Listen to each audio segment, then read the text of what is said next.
Hey guys, আসসালামু আলাইকুম। Sadia blog থেকে আমি সাদিয়া ওয়েলকাম করছি আপনাদের সবাইকে। আশা করি যে যেখান থেকে আমার এই ভিডিওটি দেখছেন আপনারা সবাই ভালো আছেন। আলহামদুলিল্লাহ, আমি আমার পরিবারের সবাই অনেক ভালো আছি। আরএফএল বেস্ট বাইতে এখন পর্যন্ত কিছু অফার রয়েছে, যেগুলো হচ্ছে আপনি একটা কিনলে আরেকটা ফ্রি পাবেন। অ্যান্ড আমার সংসারে কিছু প্রয়োজনীয় জিনিসের প্রয়োজন ছিল, সেগুলো কেনাকাটা করার জন্য মেবি গিয়েছিলাম। আর সেখানে গিয়ে দেখলাম যে অনেক ইউনিক সুন্দর সুন্দর কিছু কালেকশন রয়েছে, যেগুলো নতুন গৃহিণীদের জন্য খুবই উপকারী আর খুবই পছন্দ হবে ইনশাল্লাহ। এর আগের বার যখন আরএফএল বেস্ট বাইতে এসেছিলাম তখন একটা ঝুড়ি পছন্দ করে রেখে গিয়েছিলাম, কিন্তু এবার এসে দেখি সেটা নেই। এখন কথা হচ্ছে আরএফএল বেস্ট বাইতে আসলে পছন্দ হয়েছে সেটার সাথে সাথে কিনে ফেলতে হবে, সেটা পরে এসে কিনবো এটা ভাবলে উধাও হয়ে যাবে। এই যে মগগুলো দেখছেন, এগুলো কিন্তু নতুন এসেছে আর এগুলো কিন্তু মাশাআল্লাহ অনেক বেশি সুন্দর ছিল।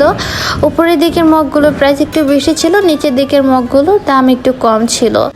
আর নিচের দিকে কিছু কাঁচের গ্লাস ছিল, এগুলোর প্রাইসও কম ছিল। উপরের দিক থেকে বেশি, মাঝেরটা কম, তারপরটা আর একটু কম।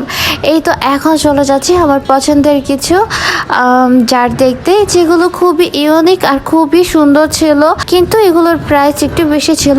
আমার মনে হয় কিচেন রুমের সৌন্দর্য বৃদ্ধি করার জন্য এই যে এখান থেকে কিছু কিছু জার তো অবভিয়াসলি নেওয়া যায়। এই জারগুলো আমার কাছে এত বেশি ভালো লেগেছে কি বলবো, মাশাআল্লাহ। আর এখানে কিন্তু অনেক ধরনের স্পুন হোল্ডার ছিল, যেগুলোর কোয়ালিটিও মাশাআল্লাহ অনেক বেশি ভালো ছিল। প্রচুর পরিমাণে গ্লাস স্ট্যান্ড রয়েছে। অ্যান্ড এখানে যে জগগুলো দেখছেন, এগুলোর কোয়ালিটিও কিন্তু মাশাআল্লাহ অনেক বেশি ভালো। এগুলোর প্রাইসটা একটু বেশি ছিল, কারণ এগুলোর কোয়ালিটি অনেক বেশি ভালো ছিল।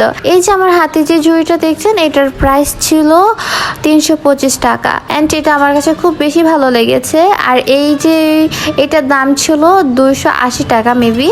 আর এই যে কিউট যে কাপটা দেখছেন, এটার প্রাইস ছিল 220 টাকা। আর এখন কিছু নতুন কালেকশন দেখাচ্ছি, এগুলো দেখার পরে আমার মনে হয় যারা গৃহিণী আছেন তাদের মাথা ঘুরে যাবে। সব ইউনিক কালেকশন রয়েছে ওনাদের কাছে। এই যে আমার হাতে যে ট্রেটা দেখছেন, এই ট্রেটার দাম ছিল 325 টাকা। আর এই যে কিউট যে পাতার বাটিটা দেখছেন, এটার দাম ছিল 180 টাকা। আর এই যে কিউট যে থালাটা দেখছেন আমার হাতে, এটার দাম ছিল 150 টাকা। ভিডিওটি ভালো লাগলে লাইক দিয়ে, আপনি যদি আমার চ্যানেলটা সাবস্ক্রাইব না করে থাকেন প্লিজ আমার চ্যানেলটা সাবস্ক্রাইব করে পাশে থাকা বেল বাটনটি ক্লিক করে অল করে দিবেন। এন্ড আজকের ব্লগটা এই পর্যন্তই করছি। আল্লাহ হাফিজ।